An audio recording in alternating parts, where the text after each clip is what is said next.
Vous arrive-t-il parfois d'avoir peur? Donc, d'avoir peur d'échouer, d'avoir peur de prendre l'ascenseur, d'avoir peur des araignées, d'avoir peur d'avoir mal? Avoir peur, est-ce que ça vous arrive? Si oui, vous voudrez écouter et suivre cette vidéo, ou encore si vous avez des étudiants qui parfois ont peur, que ce soit sur le tapis ou à l'extérieur du tapis, cette vidéo, elle est pour vous.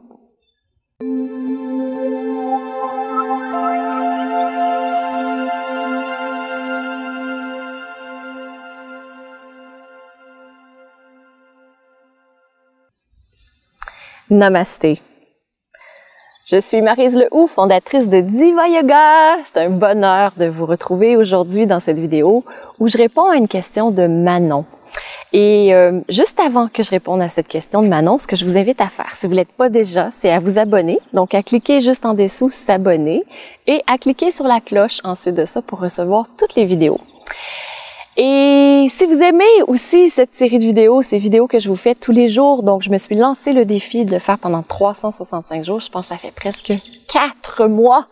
Tous les jours, je publie une vidéo. Youpi! Si vous aimez ça, je vous invite à cliquer j'aime pour encourager puis pour que la vidéo soit vue toujours de plus en plus. Donc aujourd'hui, je réponds à la question de Manon qui, je pense, va s'adresser à beaucoup de gens. La question de Manon, c'est comment faire pour combattre ses peurs sur le tapis et à l'extérieur du tapis. J'ai trouvé que c'était une excellente question parce que ça arrive très, très fréquemment que les gens ont peur de n'importe quoi. Donc, on peut avoir peur des araignées, c'est une des choses, donc c'est une peur qui est spécifique à un élément, mais on peut avoir des peurs qui sont généralisées dans notre vie. On peut avoir peur de sortir, on peut avoir peur de briller de tous ces feux, on peut avoir peur d'échouer, on peut avoir peur de réussir aussi. Donc, chaque fois qu'on a le mot peur, j'ai peur d'être jugé. Donc, si on a peur d'être jugé, ça fait aussi partie de ces peurs. On est dans cette situation où on a besoin d'apprendre à combattre nos peurs. Et quel meilleur endroit que de commencer sur le tapis? Pourquoi sur le tapis de yoga? C'est parce que, moi, je vois le tapis de yoga comme un laboratoire. C'est comme un endroit où on peut tester des choses, où on peut expérimenter. Donc, on est, dans notre vie de tous les jours, on est pareil, qu'on soit sur notre tapis ou à l'extérieur du tapis, c'est la même chose. Donc, si je vous donne mon exemple personnel, moi, je suis un type qui est plutôt, souvent on va être soit un type fuite ou un type attaque. Et moi, je suis plutôt le type fuite, où je vais facilement fuir et ne pas vouloir affronter, donc je m'en vais, sans que je doive m'impliquer. Donc, ce que j'avais besoin d'apprendre, moi, c'était de rester, même si j'étais dans un inconfort.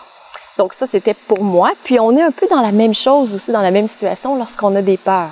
Lorsque j'ai peur de quelque chose, comment je peux faire pour rester dans la situation? Et le tapis de yoga va nous apprendre cette chose qui peut être révélatrice. Donc, comment ça se manifeste sur votre tapis de yoga? C'est que vous allez choisir une posture qui est peut-être difficile pour vous. Pour moi, ça a été le guerrier 2. C'est une posture qui était difficile pour moi. Et quand j'ai fait ma formation professorale de yoga, c'est une posture qu'on a dû tenir, rester dans cette posture pendant 5 minutes. Je ne pouvais même pas rester 30 secondes dans la posture, mais avec les techniques qu'on a apprises, on nous a fait rester dans la posture jusqu'à 5 minutes. Les consignes sont toujours les mêmes. C'est de rester dans la posture et de voir s'il n'y a pas de danger s'il n'y a pas de douleur. Donc, pas de danger au niveau des articulations, pour les genoux, les hanches, tout ça. Si tout va bien et que c'est juste des sensations musculaires, comme des cuisses, par exemple, qui sont en train de chauffer, ça, c'est normal. On peut continuer. On a juste si on respire, la douleur va diminuer.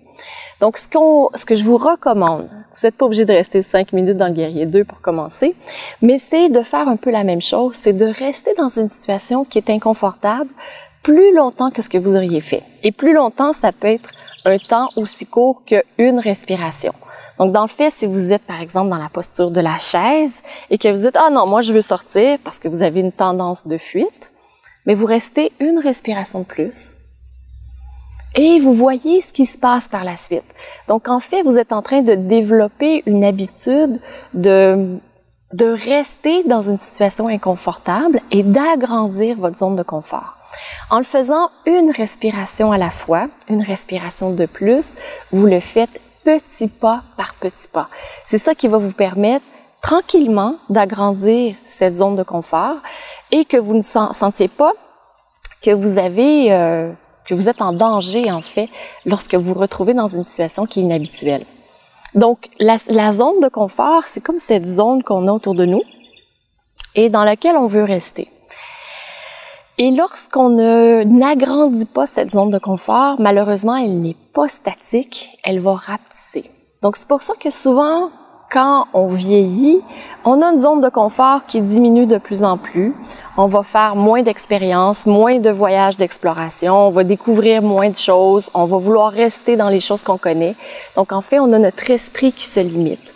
Et lorsqu'on affronte ces peurs, donc n'importe quelle peur, la peur de trembler, lorsqu'on va affronter la peur d'être jugé, où on va se mettre dans une situation où on pourrait être jugé, comme au début, lorsque j'ai commencé à faire les vidéos, moi c'était une de mes grandes peurs, la peur d'être jugé. J'ai dépassé cette peur parce que je pensais que la mission que j'avais était plus grande que mon petit ego qui me disait non, non, ça vaut pas le coup que tu te mettes devant une caméra et que tu te fasses juger. Donc, j'ai dépassé cette peur d'être jugée où je me mets, dans le fond, devant vous et j'ose partager avec vous. Donc, c'est de le faire petit pas par petit pas. Souvent, on veut aller trop vite. On se dit, oui, mais d'autres personnes ont réussi à le faire de façon plus grandiose que moi. Et alors?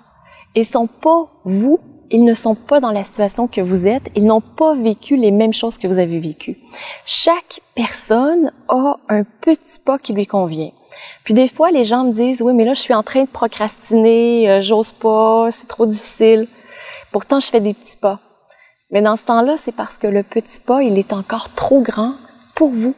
Et lorsqu'on réduit encore ce petit pas, là, ça y va, c'est beaucoup plus facile. Donc, sur le tapis de yoga, ce que je vous invite à faire, c'est à vous mettre dans une situation qui est un peu inconfortable, et de rester une respiration de plus que ce que vous auriez fait et de choisir après qu'est-ce que vous feriez différemment. Et dans votre vie de tous les jours, eh bien, c'est la même chose. Dans Diva Positive, c'est exactement ça. À tous les jours, pendant 365 jours et plus, je vous lance un défi à tous les jours justement pour agrandir votre zone de confort. Et c'est ce qui se produit. Les gens qui participent et qui relèvent ces défis quotidiens agrandissent énormément leur zone de confort. Donc, je vous propose de faire exactement la même chose, de vous trouver un défi qui vous correspond pour que vous puissiez agrandir votre zone de confort. Et juste avant que je termine là-dessus, il y a une notion primordiale qui est essentielle à comprendre. C'est que lorsqu'on est dans l'anxiété, qu'on est dans la peur, avant de faire ce pas, avant d'agrandir sa zone de confort, il y a quelque chose, cette chose que vous avez besoin de faire, c'est de trouver votre enracinement, votre ancrage, de sentir que vous êtes confortable avec votre zone de confort ici maintenant. Et si vous ne faites pas ça, c'est là où on est très troublé par l'agrandissement de la zone de confort, même si c'est petit pas par petit pas. Tandis que quand on trouve cette façon de s'enraciner, par la suite, on peut beaucoup plus facilement prendre de l'expansion parce qu'il n'y a pas le niveau d'anxiété qui sera très élevé. Donc, j'expliquerai pas en détail comment faire pour s'enraciner et l'ancrage. Si vous avez besoin de le connaître, écrivez-le moi dans les commentaires, puis je pourrai faire une vidéo spécialement là-dessus. Parce que là, déjà, je pense qu'elle est assez longue, notre vidéo, pour aujourd'hui. Donc voilà, c'est ce que je vous propose pour pouvoir dépasser vos peurs, que ce soit sur le tapis de yoga ou encore à l'extérieur du tapis de yoga, parce qu'en fait, vous êtes la même personne partout où vous allez. Donc aujourd'hui, je vous invite à déterminer un défi, que ce soit sur le tapis ou à l'extérieur, et vous allez voir qu'en pratiquant à un endroit ou à un autre, dans les deux cas, vous allez pouvoir dépasser des peurs que vous avez présentement. Donc, je vous souhaite une magnifique journée où vous allez faire ce petit pas pour affronter et recevoir ces peurs que vous avez présentement. Donc, écrivez-moi dans les commentaires comment vous avez trouvé cette vidéo, quel est ce petit pas que vous allez faire, quel est ce défi que vous allez relever, et ce sera un grand plaisir de vous lire. Je vous embrasse et on se retrouve demain. Namasté.